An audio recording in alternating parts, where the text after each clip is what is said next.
Awal mula Agus, pria disabilitas di NTB dituduh ruda paksa mahasiswi hingga ditetapkan tersangka.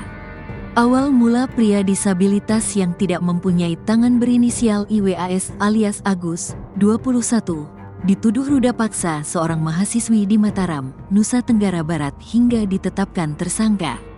Diketahui, Agus resmi ditetapkan sebagai tersangka oleh Polda NTB setelah dilaporkan oleh korban, mahasiswi di sebuah sekolah tinggi negeri di Mataram, pada Kamis, tanggal 28 November tahun 2024. Adapun dalam video wawancara Agus dibagikan akun Instagram @lagi.viral, Agus mempertanyakan logika yang dipakai untuk mentersangkakannya. Mengingat kondisinya yang sulit untuk melakukan perbuatan seperti pemerkosaan. Sebab Agus jadi tidak bisa pergi keluar rumah lantaran dituduh sebagai pelaku kekerasan seksual. Sedih banget kayak mati semua-muanya, jadi tersangka, enggak bisa kemana-mana, kata Agus, dikutip dari video akun Lagi Viral, Sabtu, tanggal 30 November tahun 2024. Bahkan, sehari-hari Agus mengaku masih dibantu orang tuanya untuk berpakaian hingga makan. Sebagaimana Bapak lihat, saya masih dimandikan dan dirawat oleh orang tua saya. Semua aktivitas seperti buang air besar dan kecil pun dibantu orang tua. Kok bisa saya dituduh memperkosa atau berhubungan secara paksa? Bagaimana saya bukannya gitu, papar Agus. Agus juga menegaskan bahwa jika tuduhan pemerkosaan itu benar terjadi, korban pasti bisa melawan. Agus pun mengurai fakta sebenarnya soal tudingan ia memerkosa mahasiswi.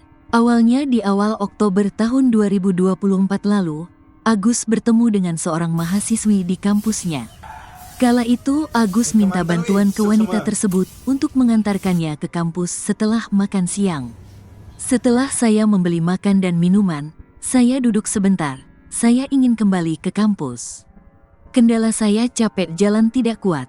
Saya berpikir untuk minta bantuan kepada orang di sekitar sana, imbuh Agus. Langsung minta bantuan ke seorang mahasiswi yang tidak ia kenal. Agus percaya saja saat diajak naik motor. Tak disangka kepercayaan Agus itu justru membawanya ke jurang masalah.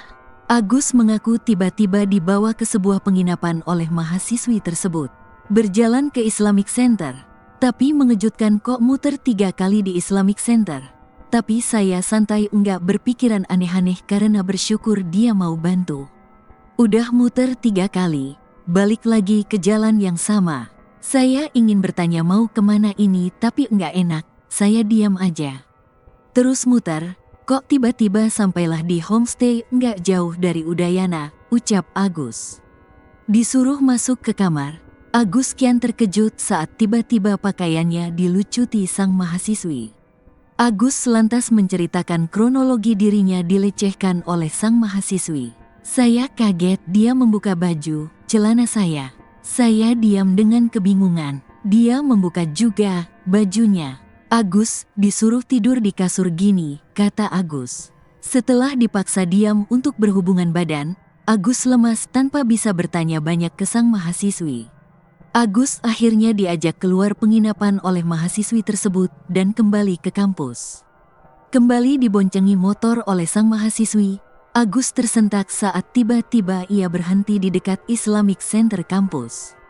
Di momen tersebut, sang mahasiswi langsung turun dari motor dan memeluk seorang pria. Agus syok karena tiba-tiba difoto oleh seorang pria tak dikenal saat turun dari motor. Tak disangka selang beberapa hari kemudian, foto Agus itu tersebar dan digambarkan seorang sosok pemerkosa yang kejam. Agus disebut-sebut meruda paksa mahasiswi yang ditemuinya itu hingga fotonya tersebar di media sosial akun Lombok. Hingga akhirnya kasus tersebut berujung pada proses hukum karena sang mahasiswi melaporkan Agus ke Polresta Mataram dengan kasus dugaan pemerkosaan dan kekerasan seksual. Minta keadilan dari Presiden. Kini Agus hanya bisa berharap agar Presiden Prabowo bisa memberikan keadilan untuknya. Pasalnya, ia masih ingin melanjutkan karir sebagai seniman dan statusnya sebagai mahasiswa. Saya ingin bertemu dengan Presiden Prabowo untuk menunjukkan karya seni gamelan yang saya mainkan.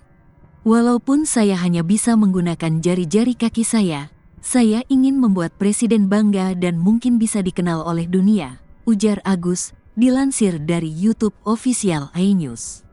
Ia berharap keadaannya bisa kembali seperti semula dan bisa memberikan karya untuk masa depannya. Saya ingin agar bisa kembali seperti semula. Semoga dengan dukungan dan motivasi dari masyarakat, saya bisa lebih semangat dalam menjalani hidup dan berkarya, ujarnya.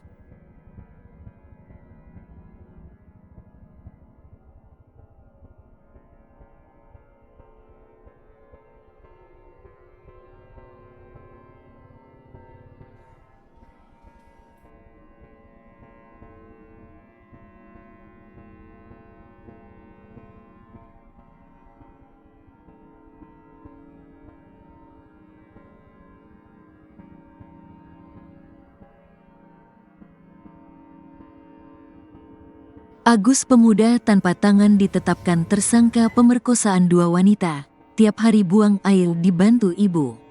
Seorang pemuda tanpa tangan ditetapkan sebagai tersangka pemerkosaan 2 wanita di Mataram, Nusa Tenggara Barat. Polisi telah menetapkan Iwas alias Agus Buntung, 21, sebagai tersangka pemerkosaan. Agus merupakan mahasiswa semester 7 di Sekolah Tinggi Negeri di Mataram. Dia juga seorang seniman. Agus Buntung adalah penyandang tunadaksa yang tak memiliki 2 tangan. Dengan kekurangan fisiknya itu, Agus Buntung dijerat pasal 6 Undang-Undang Nomor 12 Tahun 2022 tentang tindak pidana kekerasan seksual. Kepala Subdirektorat Remaja, Anak dan Wanita, Renata, Reserse Kriminal Umum Polda NTB AKBP Nimade Pujawati menerangkan kekerasan seksual yang dilakukan Agus Buntung bukan dengan fisik. Dia menggerakkan seseorang untuk mau melakukan tindakan yang dia kehendaki sehingga orang kemudian tergerak. Ada unsur menekan suatu kondisi merasa takut sehingga tidak kuasa untuk menolak keinginan tersangka, katanya. Penetapan tersangka terhadap Agus pun sudah melewati sejumlah rangkaian. Polisi juga sudah meminta keterangan ahli. Pemeriksaan saksi-saksi, kita sudah menghadirkan ahli. Berdasarkan kesaksian ahli, meningkatan status dari saksi menjadi tersangka, jelasnya. Kasus ini terjadi di sebuah homestay kawasan Mataram. Saat itu Agus bertemu korban di teras homestay, sampai kemudian viral di media sosial.